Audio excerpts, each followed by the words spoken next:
Mi cometido es muy simple, es presentar a Luis Alberto Moreno Aznar, que es catedrático de la Universidad de Zaragoza, profesor visitante de excelencia a la Universidad de Sao Paulo, Brasil, desde el 2011 y ha sido miembro asociado de la Johns Hopkins Global Center of Childhood Obesity de Baltimore, USA. Mi inglés es malísimo, pero me lo vaya a perdonar.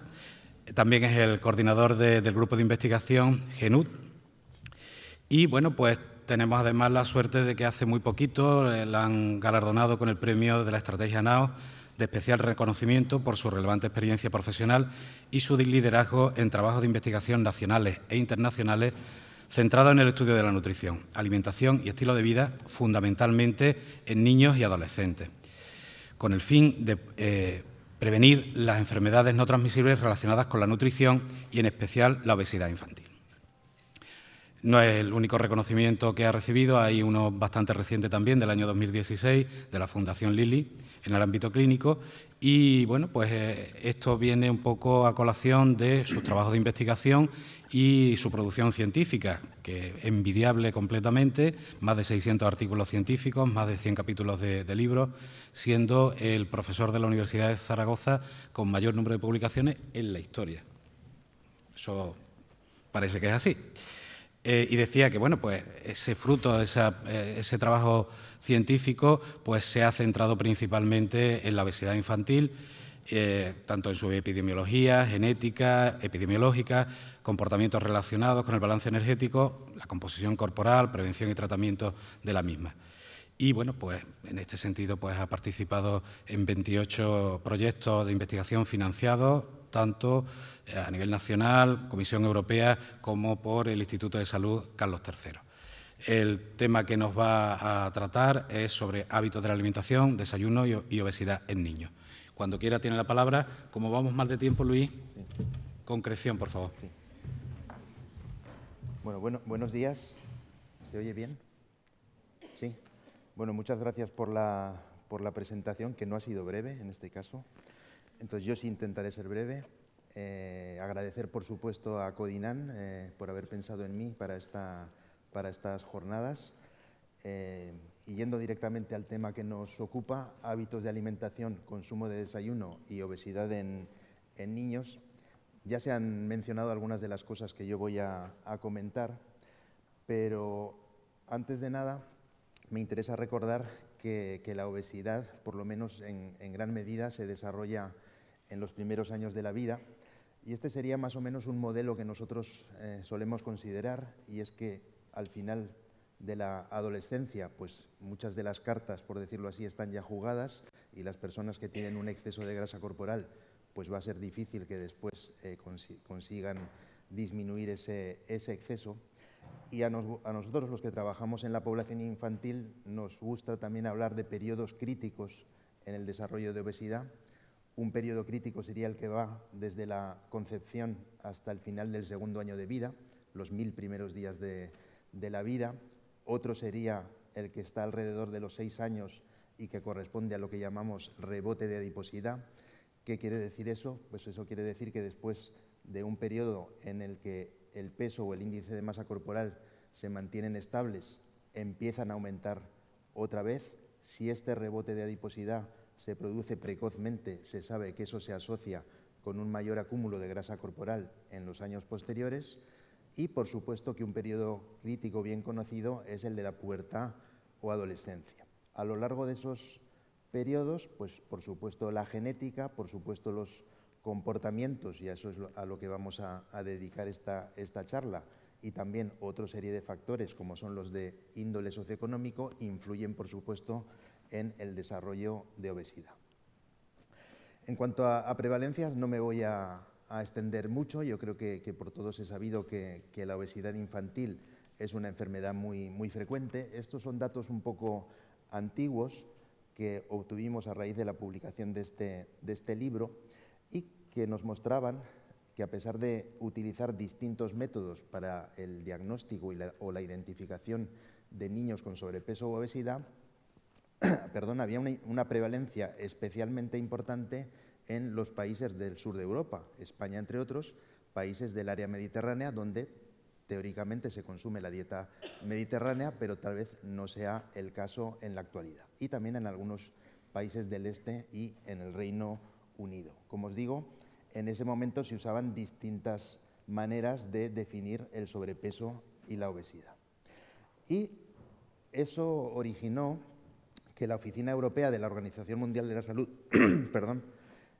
diseñara una estrategia para la monitorización de la obesidad infantil, en concreto en niños de 6 a 9 años. Y eso se llama el programa COSI, dentro del cual en España se aportan datos del estudio Aladino, que como sabéis se realiza secuencialmente en nuestro país.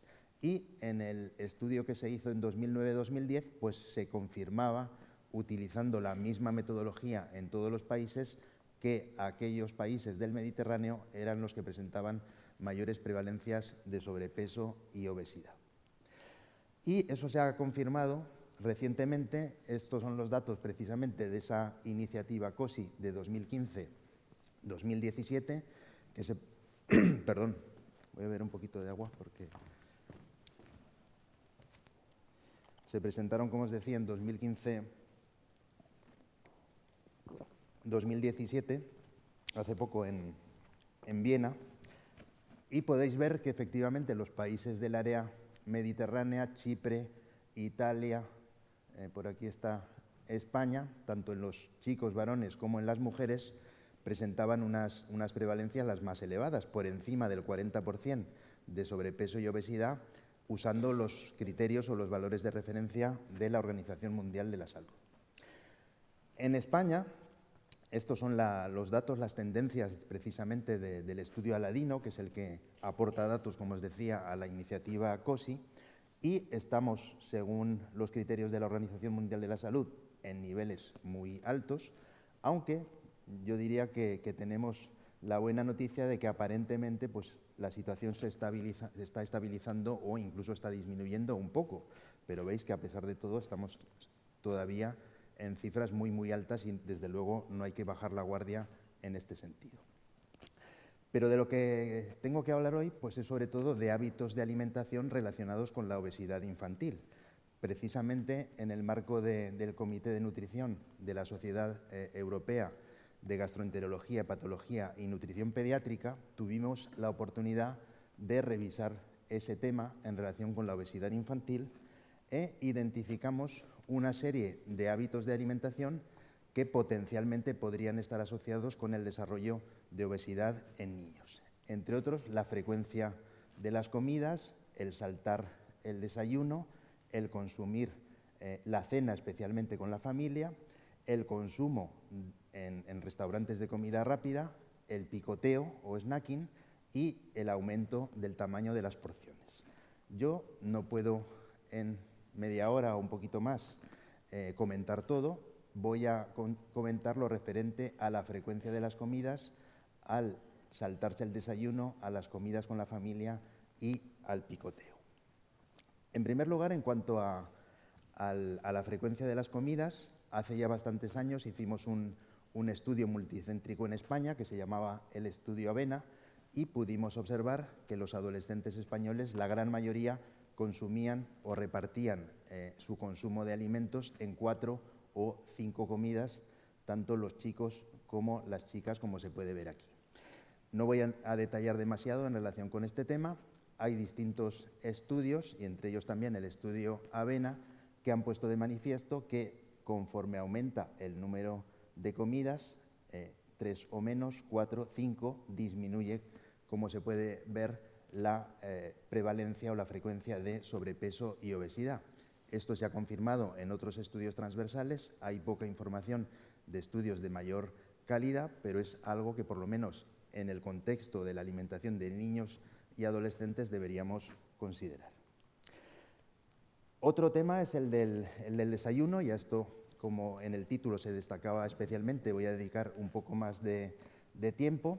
También tenemos información del estudio Avena en España, en concreto de los distintos tipos de alimentos que se consumían en el desayuno. Los más frecuentes, o el más frecuente, era la leche, casi el 90% de los adolescentes consumían leche, también alimentos a base de hidratos de carbonos, fruta, mucha menos, y dulces o productos de panadería dulces, pues un porcentaje relativamente alto en este caso.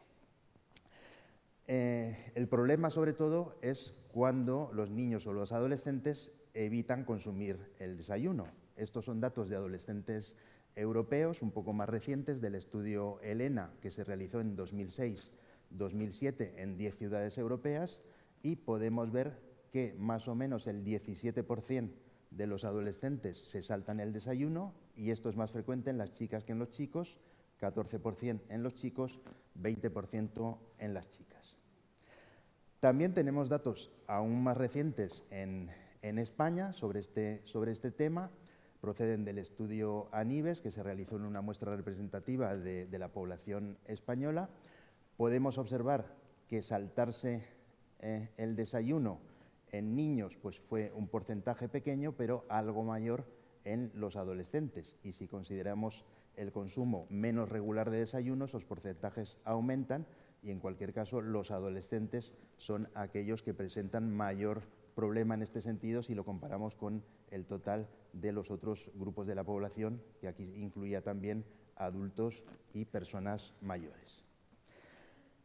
Además, y comentando el tema de la calidad del desayuno, aunque no hay datos que apoyen científicamente el que debamos consumir el 20% de las calorías totales del día en ese momento de consumo, pero es algo que se acepta en general por muchas sociedades científicas y por muchos grupos, y aquí podemos ver resumida la situación en España, y podéis ver que en ninguno de los grupos llegamos a ese 20% recomendado. El grupo que se aleja más es el de los adultos varones. Los niños y adolescentes pues estarían más o menos por el 17-18% de la ingesta energética de todo el día que se consume en el momento del desayuno, es decir, que potencialmente todavía tenemos trabajo que hacer en este sentido. No tengo tiempo de presentar datos de otros países, pero en países del centro y del norte de Europa se consume más o menos el 20% o un poco más. En cuanto al número de alimentos, tampoco hay un gran consenso y tampoco hay una gran base científica para decir que se deberían consumir 2 o 3 grupos de alimentos. Se acepta que idealmente en el desayuno se deberían consumir 3 grupos de alimentos, pero la mayoría de los adolescentes en este caso consumen únicamente 2, en este caso adolescentes europeos, aunque, y aquí esto es un poco distinto a lo que luego vamos a ver para España, pues hay un porcentaje relativamente alto que consumen 3 y 4 grupos de alimentos, lo cual pues estaría probablemente más adecuado. Y estos son datos también del estudio Aladino, en este caso sí para España, y en el caso de nuestro país, en niños de 6 a 9 años, pues veis que aquellos que consumen 3 grupos de alimentos, que supuestamente sería lo ideal, pues es un porcentaje muy pequeño, menos del 3%. Sí que es importante el grupo de niños que consumen, por ejemplo, un lácteo y un alimento derivado de los cereales, que sería el 50% y sería el tipo de desayuno más frecuente en los niños de nuestro país. ¿Por qué es importante el desayuno? Pues yo creo que también se ha discutido mucho, pero yo creo que lo que debemos hacer siempre pues es basarnos en datos lo más objetivos posibles. Estos son datos en adolescentes europeos, y lo importante de esta tabla es que no son informaciones autorreferidas por los propios adolescentes, no son informaciones autorreferidas por los padres, son datos de concentraciones de vitaminas en la sangre. Es decir, que aquí sí que no nos pueden engañar. ¿Y qué hemos observado? Pues hemos observado que cuando consideramos 3 grupos de adolescentes, los que se saltan el desayuno, los que ocasionalmente lo consumen y aquellos que los consumen siempre, básicamente en cuanto a vitamina D y vitaminas del grupo B y vitamina C, aquellos que se saltan el desayuno presentan concentraciones de estas vitaminas que son peores que aquellos que consumen el desayuno habitualmente. Es decir, que tenemos una estimación objetiva en adolescentes europeos de que consumir el desayuno es positivo desde el punto de vista de la situación nutricional de estas vitaminas. Pero el tema que nos ocupa es el de la obesidad infantil. Realmente no hay demasiados estudios, la mayoría son transversales, hay alguno longitudinal, luego voy a presentar algún resultado. Esto es una revisión sistemática que se hizo hace unos años en estudios que se habían hecho en Europa y se pudo observar que existía una asociación positiva entre saltarse el desayuno y la presencia de obesidad en población infantil. Esto se ha reproducido en distintos estudios transversales, como os decía, y también en alguno longitudinal que os voy a presentar un poco más tarde. Esto es un resumen de un estudio europeo que se hizo también en España, que se llamó el estudio Energy en niños de 10 a 12 años, es decir, la transición entre la infancia y la adolescencia, y se pudo observar que, por lo menos en algunos países, que están destacados con el asterisco, aquellos que saltaban el desayuno presentaban una prevalencia de sobrepeso u obesidad que era mayor. En este caso, en España, en los días de la semana, pues no observamos efecto significativo, pero sí en otros países, como os decía antes. Y cuando consideramos el fin de semana, pues lo mismo, hay diferencias significativas en algunos países, y en este caso sí, si no me equivoco, esto es España, sí teníamos diferencias significativas con mayor prevalencia en aquellos que se saltaban o que saltaban el desayuno. También en el estudio Aladino pues se ha observado que cuando no se desayuna la prevalencia de obesidad es mayor a la de sobrepeso y normopeso. Esto también se ha observado en un estudio, por ejemplo, en Hungría. Cuando no se desayuna, pues la prevalencia de sobrepeso es mayor que la de obesidad es mayor que la de sobrepeso y que la de normopeso. Todo esto son estudios transversales que en general muestran esta tendencia. Si vamos a intentar valorar estudios de mayor calidad, pues serían estudios longitudinales. Estudios de intervención es mucho más difícil y muy caro. Sería complicado hacer un estudio, además no sería ético decir que unos no consumieran desayuno y otros sí, por lo tanto, lógicamente nos tenemos que basar en la mejor evidencia posible que tengamos. Este es un estudio longitudinal de 5 años de seguimiento y se pudo observar que cuando nunca se consumía el desayuno, pues se presentaba, esos niños presentaban unos cambios más elevados en el índice de masa corporal comparados con aquellos que consumían el desayuno diariamente, que sus cambios en el índice de masa corporal eran significativamente menores. Y de manera muy semejante, hay solamente 4 o 5 estudios de este tipo. Yo os voy a presentar solamente 2 ejemplos, los resultados van en el mismo sentido en todos ellos. En este caso se comparan también los cambios en la media del índice de masa corporal entre los que consumen y los que no consumen el desayuno, y los que no consumen el desayuno presentan unos cambios más elevados en el índice de masa corporal que los que consumen habitualmente el desayuno. Pero lógicamente, esta mañana cuando nos hemos levantado, o a partir de ese momento, todos estamos tomando decisiones, todos adoptamos comportamientos y seguramente no todos son malos, seguramente no todos son buenos. Nos hemos levantado.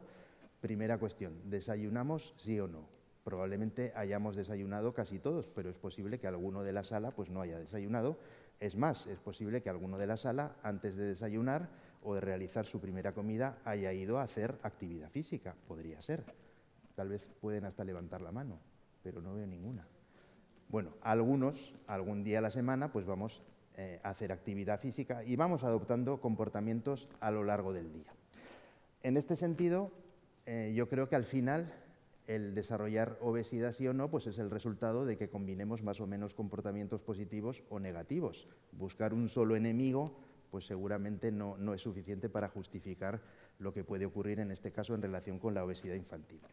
Por eso son interesantes estudios como este, en el cual se compara la actividad física a lo largo del día en aquellos que consumen y que no consumen el desayuno. Los días de la semana, lógicamente, estamos más condicionados por las actividades escolares en el caso de los niños, pero los días de fin de semana se puede observar que aquellos que no consumen el desayuno pues presentan niveles de actividad física que son menores que aquellos que sí consumen el desayuno, en este caso en los adolescentes varones. Incluso de manera más marcada, en las chicas se puede observar que aquellas que no consumen desayuno pues presentan unos niveles de actividad física que son menores. Es decir, que muchas veces vamos a asociar comportamientos que son menos positivos para la salud con otros que también son poco positivos para la salud. Y muchas veces pues, hay interacciones entre estas variables, por decirlo así. Por ejemplo, son datos también del estudio Avena, que tenía ya hace unos años, y pudimos observar que el efecto de saltarse el desayuno en cuanto a la composición corporal, en este caso el perímetro de la cintura, era o estaba presente en aquellos que no hacían actividad física, es decir, que eran más inactivos los chicos, y sin embargo no estaba presente ese efecto de saltarse el desayuno en aquellos que eran más activos. En general, la frecuencia del desayuno, ya por resumir, está relacionada con la calidad de la dieta. Precisamente ahora estamos terminando una revisión sistemática sobre el impacto de consumir o no el desayuno en la calidad de la dieta, y a grandes rasgos estamos observando que aquellos que no consumen el desayuno, su calidad global de la dieta es peor. Y además, el realizar el desayuno, sobre todo si se hace un desayuno con buenas características desde el punto de vista del consumo de alimentos, nos va a permitir controlar mejor el apetito. Todo ello va a tener una influencia en el consumo total de energía y, lógicamente, eso va a contribuir a controlar el peso corporal. Otro tema interesante que se ha nombrado en la ponencia anterior, precisamente, es el hecho de consumir las comidas con la familia. Y, si recordáis, en ese esquema yo me refería sobre todo al consumo de la cena. Y vamos a ver datos, en este caso, del estudio Elena, que confirman otros que se han hecho, por ejemplo, en Estados Unidos. La mayoría de las informaciones a este respecto provienen de ese país o de ese continente. Hay muchas menos en Europa, y por eso era importante ver en un contexto cultural distinto si esos resultados se reproducían. Aquí tenemos el porcentaje de adolescentes que realizan la cena en distintas circunstancias. Todavía el 70% más o menos lo hacen con la familia, aunque hay un porcentaje relativamente alto que lo hacen solos o con amigos. Y vamos a ver qué características de la alimentación tienen en función de cómo realizan esa cena. Y pudimos observar, por ejemplo, que la ingesta total de calorías era superior a los adolescentes que consumían la cena con sus amigos, en este caso en los chicos, en relación a consumirlas solos o a consumirlas con la familia. También valoramos, por ejemplo, el consumo de fruta, en este caso en los chicos también. Los que consumían la cena con la familia consumían más fruta que los que la consumían solos o con amigos. Consumo de verduras también fue superior en aquellos que consumían la cena con la familia en relación con consumir la cena solos. Más interesante, la calidad global de la dieta, valorada mediante el Diet Quality Index, que si alguien tiene interés después le puedo decir exactamente qué índice utilizamos, porque esto es complicado. Veis que aquí hay más diferencias significativas, tanto en varones como en mujeres, y observábamos que en general la calidad de la dieta era mayor o mejor en aquellos adolescentes que consumían la cena con la familia comparados con aquellos que consumían la cena solos o consumían la cena con amigos. Una vez más, hasta ahora pues eran datos de alimentación autorreferidos por los adolescentes. Mucho más importante ver lo que ocurría en una medida objetiva como es el índice de masa corporal como puntuación típica o Z-score. Y aquí también observábamos que aquellos adolescentes que consumían la cena solos o con los amigos, presentaban valores de índice de masa corporal que eran superiores a aquellos, tanto en los chicos como en las chicas, que consumían la cena con la familia. Es decir, que de todas, consumir la cena con la familia también en el contexto de Europa es positivo desde el punto de vista de la alimentación en general y en concreto del índice de masa corporal o la obesidad. Otro tema es el del snacking. Seguramente si a muchos de vosotros o de vosotras os hablara de snacking de entrada, pues pensaríais en el picoteo. Pero probablemente snacking o picoteo sí, pero snacking tiene una connotación negativa que no siempre debería ser así. Porque cuando hablamos de snacking nos estamos refiriendo al consumo de cualquier tipo de comida fuera de las comidas principales. Es decir, el desayuno, la comida y la cena. En España tenemos snacking o momentos de snacking que son comidas o momentos de comida estructurada. Y eso serían el almuerzo de mitad de mañana y la merienda. Son momentos de comida que los podemos incluir dentro del snacking, es decir, fuera o alimentos que se consumen fuera de las comidas principales. Aquí hay un pequeño tema de, digamos, lingüístico, ¿no? Porque el snacking, lógicamente, pues no es una palabra española y aquí en España tenemos claro que además de esas comidas principales, pues es muy frecuente consumir el almuerzo de media mañana y la merienda a mitad de la tarde, especialmente en los niños. Y todo esto a diferencia del picoteo, que esto probablemente es lo que realmente en muchas ocasiones entendemos como snacking, que sería el consumo de comidas fuera de las comidas principales también, pero de manera desorganizada y sin un momento definido a lo largo del día. Es decir, hemos tomado el café, después muchos iremos a comer, pero en medio algunas personas pues, pueden consumir alguna cosa y eso sería el picoteo. Y es muy importante considerar un poco la secuencia de las comidas a lo largo del día. El caso seguramente más atípico en todo el mundo precisamente es el de España. Ya sabéis que consumimos la comida como muy pronto a la 1:30, en algunas ocasiones bastante más tarde, y también consumimos la cena como muy pronto a las 9 de la noche. Vamos a comparar esto, por ejemplo, con el caso de Polonia, que sería extremo. La cena sería entre las 4 y las 5 de la tarde. Lógicamente, si consumen la cena a esa hora, pues van a consumir otra cena pues a las 8 o más tarde, que aún así sería pronto para nosotros. Es decir, que el ritmo de las comidas es muy distinto de unos países a otros y, como os decía, probablemente en nuestro caso pues es el más atípico comparando con el resto de países del mundo.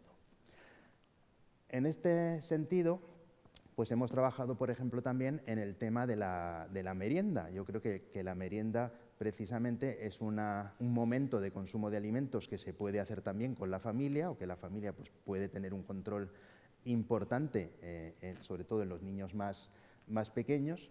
En este momento, y se hablaba de saltarse las comidas, pues también hay un porcentaje, sobre todo en los más mayores, en este caso de 7 a 12 años, que no consumen merienda, más del 20%, los más pequeños también un porcentaje relativamente elevado, y los que la consumen regularmente, es decir, más de 4 veces a la semana, pues estaría en el 40%. Es decir, que hay también otro porcentaje que consumen la merienda de manera irregular.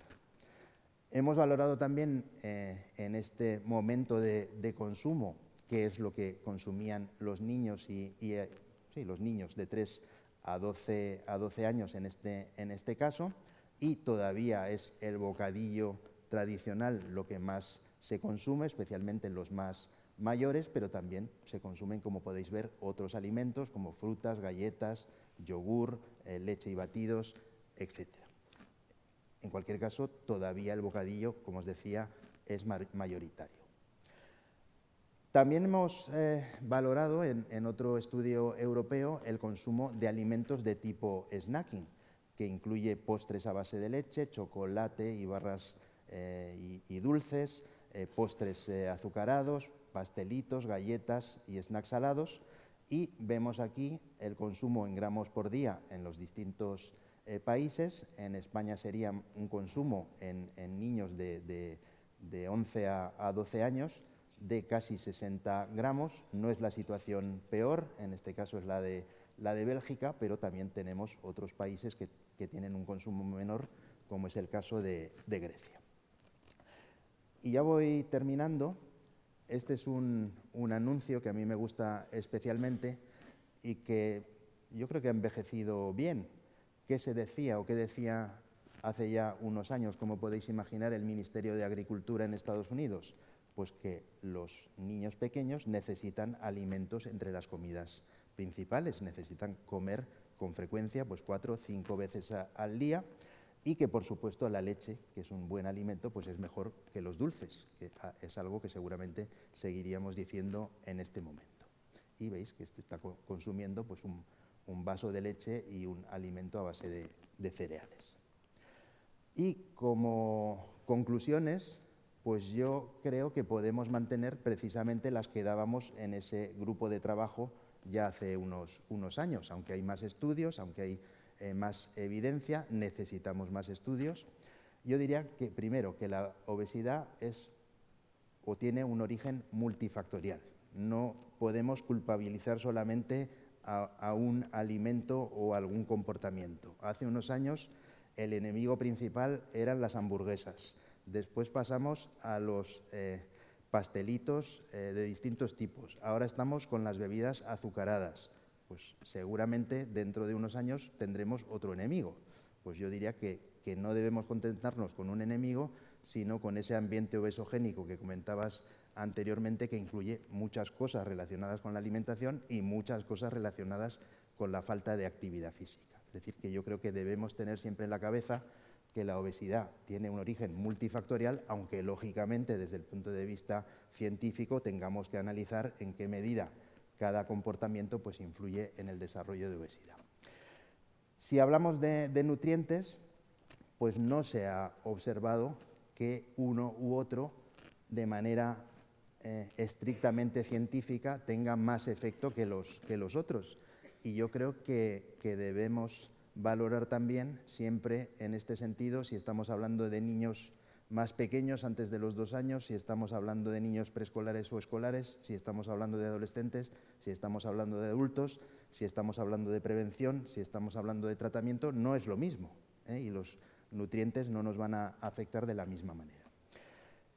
Yendo más al tema de la presentación, los niños deberían consumir al menos 4 comidas, que incluyen, por supuesto, el desayuno, y eso todos los días, a ser posible que las consuman con la familia, porque además la familia o esas ocasiones de comida es un momento muy bueno para educar a los niños en cuanto a hábitos de consumo saludable, y que especialmente en esos momentos especiales de consumo fuera de las comidas principales, pues deberíamos aportar o intentar aportar alimentos potencialmente más saludables.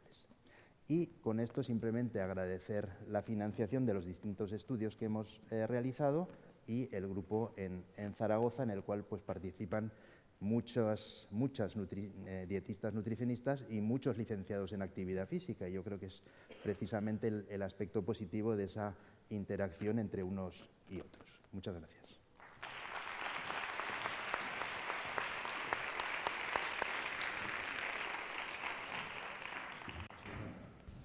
Sí, muchas gracias, Luis, doblemente por la charla y por ajustarte al tiempo, que a lo que has dicho, matemáticamente.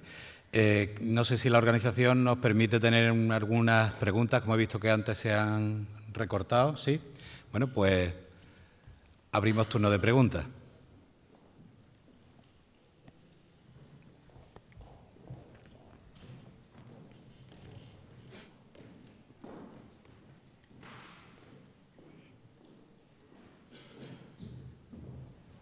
Bueno, buenas tardes. Muchas gracias por la ponencia que has tenido. Y mi pregunta es, cuando has sacado esa gráfica de los distintos timings de comida en distintos países europeos, el nuestro, como es el más extremo, y con toda la polémica reciente de los cambios de horario, si sale o no sale, nos ajustamos a Europa, ¿realmente ese timing es menos saludable o favorece más ese sobrepeso en la población en general? Gracias. Muchas gracias por la pregunta. Yo no soy un experto en cronobiología. Nuestra amiga Marta Garaulet seguramente contestaría con mucha más autoridad, pero por lo que yo he leído, por ejemplo, el consumir la comida del mediodía y la cena tarde se asocian más con... Yo creo que los estudios sobre todo se han focalizado con la pérdida de peso. Yo creo que deberíamos hacer estudios también para saber si esos horarios tardíos influyen en el desarrollo de obesidad, por ejemplo, en los niños.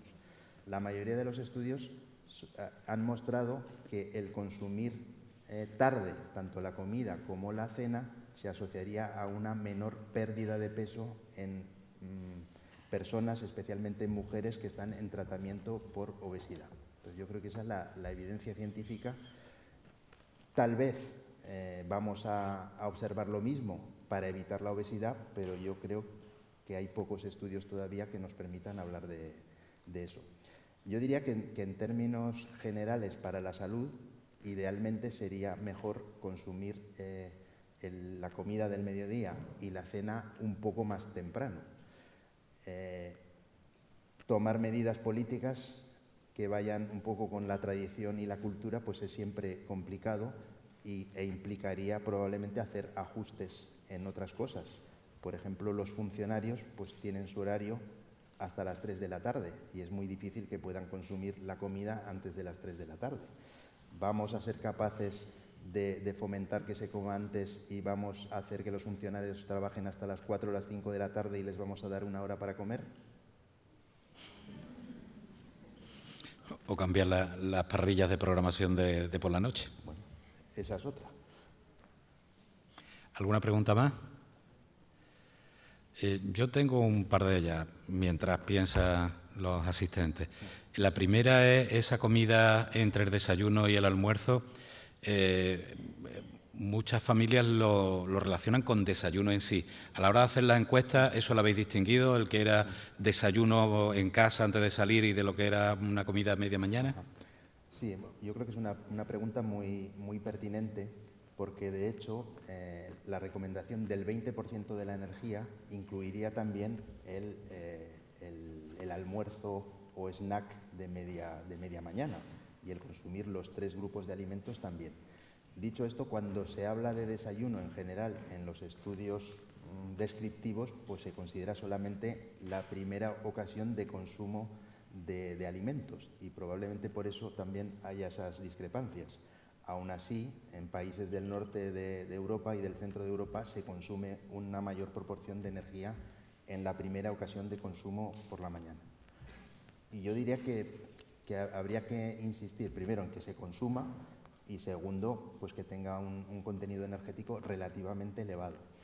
Probablemente sí que podemos compensar, entre comillas, ese tercer grupo de alimentos en el almuerzo de mitad de mañana. Por eso, como sabéis, pues hay colegios que ofertan fruta en algunos casos o que piden a las familias que por lo menos un día o 2 a la semana los niños lleven fruta como almuerzo. Muy bien. ¿Alguna pregunta más? Hola. Primero, darle las gracias por la charla, que ha sido muy ilustrativa. Y después, ahora, ante todo el bombardeo de comunicaciones, de expertos que dicen que es mejor no desayunar si el niño desayuna mal, porque la realidad es esa, que el niño desayuna mal. Cereales muy azucarados, colacao muy azucarado, este tipo de cosas. Su opinión es mejor que el niño no desayune y se tome ese snacking quizás un poquito más saludable, un bocadillo integral con aunque sea un queso, o se tome algo más bueno a que desayune mal como se desayuna actualmente? Bueno, yo, como he dicho en mi presentación, yo creo que la alimentación es un comportamiento que se hace en un contexto de alimentación general y en un contexto cultural y de estilos de vida. Yo diría que probablemente muchos de los niños que no desayunan o que tienen dificultad para desayunar es porque se levantan con sueño y con poco tiempo para hacerlo. Entonces, si el día anterior el niño se ha acostado tarde y ha dormido poco, pues seguramente es más probable que no tenga ganas de desayunar. Entonces yo diría que esto lo tenemos que ver en el contexto de los estilos de vida en general. Pues yo creo que Si tenemos un problema en España y en general en los países del Mediterráneo es que los niños duermen poco. Se estima que por lo menos duermen 2 horas menos de lo que necesitarían en general. Entonces yo creo que ese es el contexto.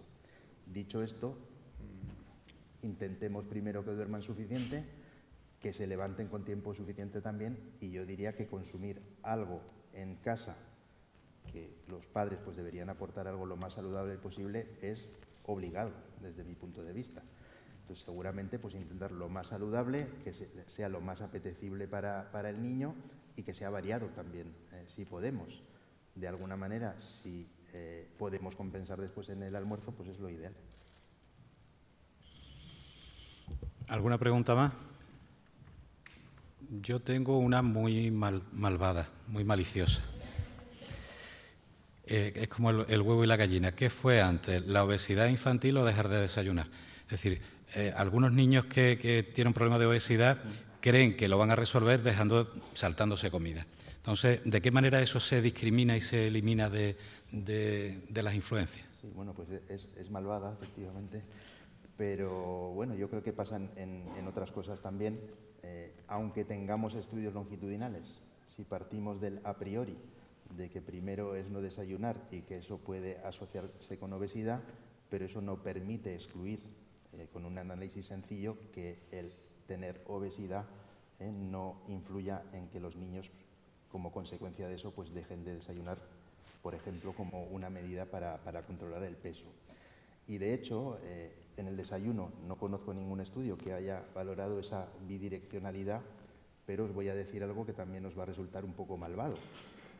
¿Qué es antes, el sedentarismo y después la obesidad, o es antes la obesidad y después el sedentarismo? Pues parece que los pocos estudios que hay en este sentido en niños indican que es antes la obesidad y después el sedentarismo. O sea que hay que ser muy, muy cautos. Probablemente en las dos direcciones sí, tiene que haber una retroalimentación. Tanto en una cosa como en la otra. Pero claro, si no somos capaces, y seguramente por problemas éticos va a ser difícil, de hacer estudios de intervención, pues estaremos siempre con la duda. ¿Alguna pregunta más? Pues yo creo que damos por concluida la mesa y seguro que esta comida no nos la vamos a saltar, así que vamos a por ella.